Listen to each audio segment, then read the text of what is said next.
I came in this morning and I was feeling very sad about the loss of a relationship, and I wanted to feel appreciation. And with that last interaction that you had, it was the opportunity for me to see that it was to connect with the feeling of what I wanted rather than the person that was over there. All of that's true. All of that's true, but there's more. And that is, when you define a loss of a relationship, we have to say to you that there's the gaining of a relationship too. In other words, you can't lose anything without gaining its opposite, equivalent. When you feel like you've lost something, you've really gained something. But the reason it feels like loss to you is because you're not in the vibrational vicinity of what you've gained. Isn't that interesting? So there comes a time, and you're approaching it already, where you revel in your willingness to experience that loss, because in that loss there is the creation of a gain that when you rendezvous with it will be better than anything that you thought you had before you lost what you thought you lost. I just got that, and what I experienced too was that it was the feeling that I have because I felt like as I was opening up to the feeling of love, I really wanted to feel... Because you can't open up to the feeling of love and the feeling of loss at the same time, can you? You made a different choice and then found what you thought you'd lost times about 1,000,000. Yeah, and that felt a lot better. And so I really got, like, what I wanted was to really love someone, like that feeling of what you loving. really want is vibrational alignment with who you really are, which is love. And the someones are really just excuses you use for alignment. They're also the someones you use as excuses for not alignment. When they're there and behaving, you use them for the excuse for alignment. When they're gone and therefore misbehaving, you use them as your excuse for misalignment. But now you're so much wiser. So then if I stay in that state where I'm love or appreciation, then... Don't ask something so harsh as to stay in that state. Just say, I know that it exists and I can make my way to it. Usually takes a maximum of 10 minutes. Okay. Seriously. Well, it doesn't take more than about 10 minutes to talk yourself back into love once you get the hang of it. So in those times where I'm having the step one moment and I'm reveling in the contrast. Reveling, that's an interesting word. And the reason you rampaging in the contrast is because you get specific and it gets some pretty strong momentum going. But no worries. The stronger the momentum of what you don't want, the stronger the momentum of what you do want. It's just a matter of figuring out how to get in the direction of what you do want. Okay. And you do it by going general. Okay. So come back around to your question before we interrupted. So when I'm having that strong experience of really knowing what I don't want, what do I do? And what do you do?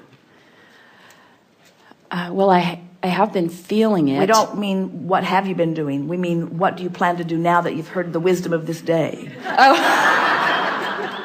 What do you do? What do you do when you feel strong negative emotion? What do you do? What is the resolution to that? I reach for something that feels better to try to feel some relief. And what is the overall explanation of that action? What is it? I'm going general. I'm softening the specifics deliberately. I'm deliberately choosing a more general way to look at this. Now, in the past, we have said to you sometimes, distract yourself.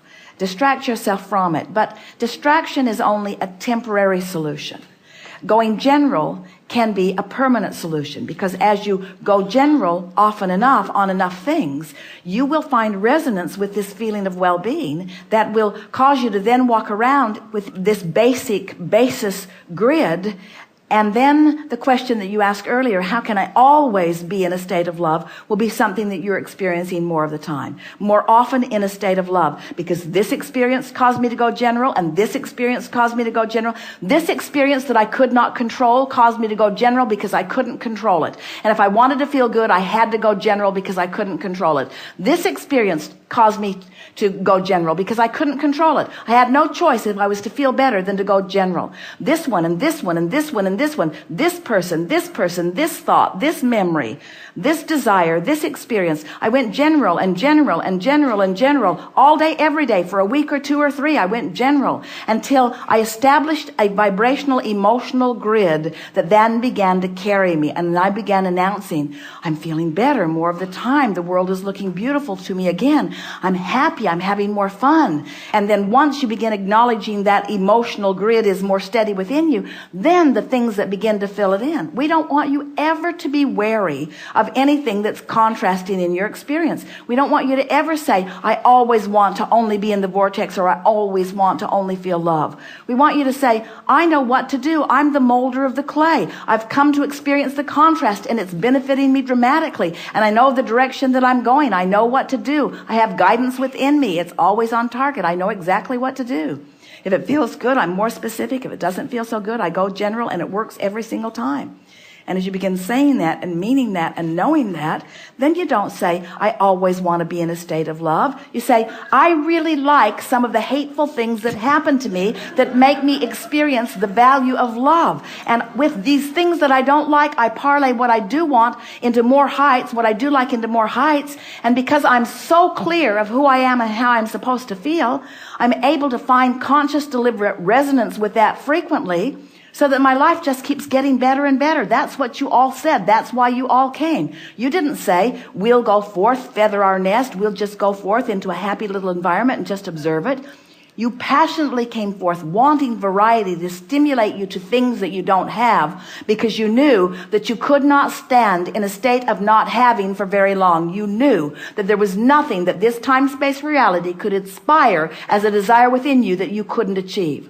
And once you consciously get that and start moving toward it, that feeling of invincibility and that feeling of worthiness will become so powerfully. That's really what you're looking for. What you really want is that conscious awareness that no matter what, you can figure it out. And you know what? No matter what, you can figure it out. Good time for a segment of reflection.